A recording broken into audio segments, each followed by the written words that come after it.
The 1987 TV hacking incident. The 1987 Max Headroom incident stands as one of the most mysterious and bold moments in television history.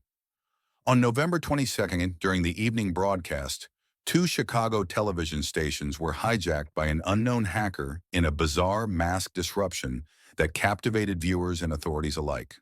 The first intrusion occurred at 9:14 p.m. on WGN-TV Channel 9 during the sportscast of the evening news. For around 25 seconds, screens in Chicago suddenly showed a man in a Max Headroom mask and sunglasses.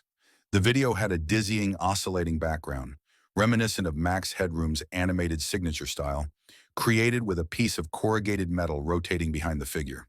The audio was a buzz of distorted noise, and before much could be discerned, the transmission abruptly switched back to the sportscaster, who looked stunned, saying, "Well, if you're wondering what just happened, so am I." Roughly 2 hours later, the same masked figure resurfaced on WTTW Channel 11, a PBS affiliate, interrupting an episode of Doctor Who. This time, the pirate broadcast lasted a full 90 seconds. With a disjointed, distorted voice, the masked character made various odd comments, seemingly mocking WGN, laughing, and showing a glove that he called dirty. The scene grew stranger and more explicit as he held up a can of Pepsi, made cryptic gestures, and eventually bent over and was spanked with a fly swatter by an off-camera assistant. The intrusion was both surreal and unsettling, feeling like performance art crossed with a broadcast experiment, and it ended as abruptly as it started, returning viewers to the show mid-scene. The Max Headroom mask was a clever choice for the time. Max Headroom was a virtual character and pop culture icon with a synthetic personality known for stuttering, glitchy movements, and an affinity for quirky, sometimes nonsensical statements. Modeled after a 1980s television presenter, Max Headroom seemed the perfect symbol for media subversion, making the hacker's choice strangely fitting and unsettlingly relevant. Despite their efforts, authorities never identified the individual or group responsible for the broadcast. The Federal Communications Commission, FCC, and FBI launched an investigation, focusing on the technical expertise required for the stunt. Hijacking a broadcast signal was no small feat.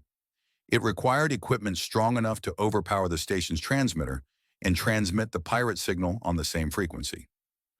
For analog television, this would have been an expensive and complicated undertaking, far beyond the capacity of a typical viewer, leading investigators to suspect a high level of knowledge or even insider access.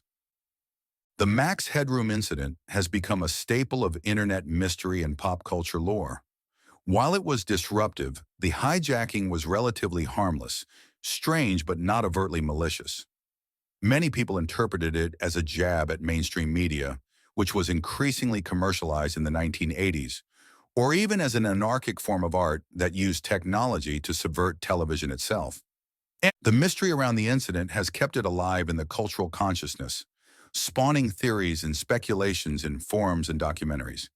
It captured a certain late 1980s anxiety about media, technology, and control over public information, a strange precursor to the era of mass media skepticism and digital piracy that would come in the years that followed.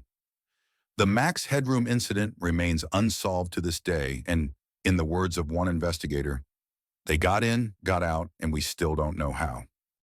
Thank you for listening to History Videos 101. Don't forget to subscribe and follow us for more fascinating content.